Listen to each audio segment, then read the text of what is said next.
In this video, we will explore the simple process of changing the language settings for TikTok on an iPhone. To begin, access the iPhone settings and locate the TikTok application listed in alphabetical order. Once found, click on the application and select the last available option.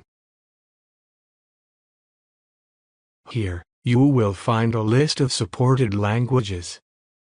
To change the language, simply select the desired language and ensure that the blue tick is set to confirm the selection.